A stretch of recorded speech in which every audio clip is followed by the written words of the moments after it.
नमस्कार सांग मैंने आज मु आपण मानक पई मिक्स परिबा भजा प्रस्तुत करी आनी आपण मैंने बहुत प्रकार भजा खाई थोड़े मो स्टाइल एमती भजा प्रस्तुत करंतु और आपण मानक बहुत पसंद आसो। जो वीडियो देखा पूर्व आपण मैंने जदि मो चैनल को सब्सक्राइब करना प्लीज सब्सक्राइब करने तो पाखरे थिया बेल आइकन को दबी दिंतु जहाँफल नुआ नुआ वीडियो सर्वप्रथम देखिपारे। चलतु मु मिक्स भजा केमी प्रस्तुत करुच्ची आपण मानक पाखरे शेयर करुच्ची। मु मिक्स भजा प्रस्तुत करने किसी कंचा कदली आलू बैगण और फूलकोबी को काटी नहीं आपण मैंने निज निज पसंद परिबा को देबे। मो पाखरे जे परिबा थिला मु सेही परिबा नेली।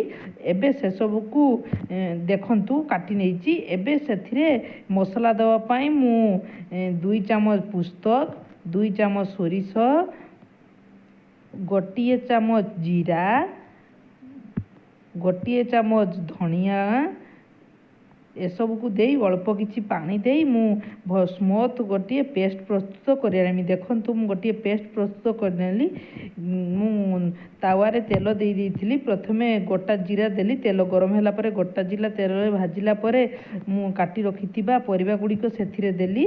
परिबा देला परे मु स्वाद अनुसार लूण सेथिरे देली और आवश्यक मुताबक हलदी गुंड को देली। से सब को दे भल से गुड़े देली।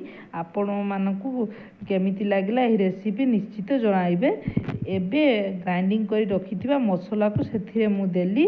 मसला देला परे मु भल से परिबा सहित गुड़े देली। देखंतु परिबा सहित भल से गुड़े देउची। थरे एही परी पुस्तक सोरिष दिया मसला भजा घरे प्रस्तुत करंतु देखिबे बिना पियाज रसुण रे 12 व्रत रे करिवे बहुत टेस्टी लागिवो।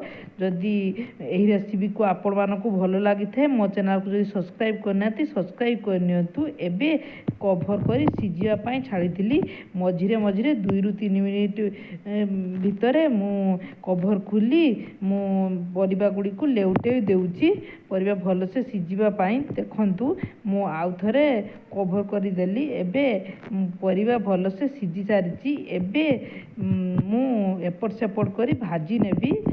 आपण मानकु एही रेसिपी केमिति लागिला कमेंट बॉक्स रे जणाइबे। भल लागिथिले घरे निश्चय ट्राई करिवे और आपण मानकर मतामत मो सहित शेयर करिवे।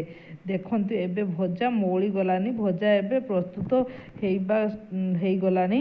एबे ए सब को आपण माने गरम भात हो किबा रुटी हो जहा सहित हेले खाई परिवे। देखंतु भजा एबे प्रस्तुत हेई सारची। रेसिपी को प्रथम शेष पर्यंत देखि धन्यवाद। मो चैनल को सब्सक्राइब कर दे जांतु।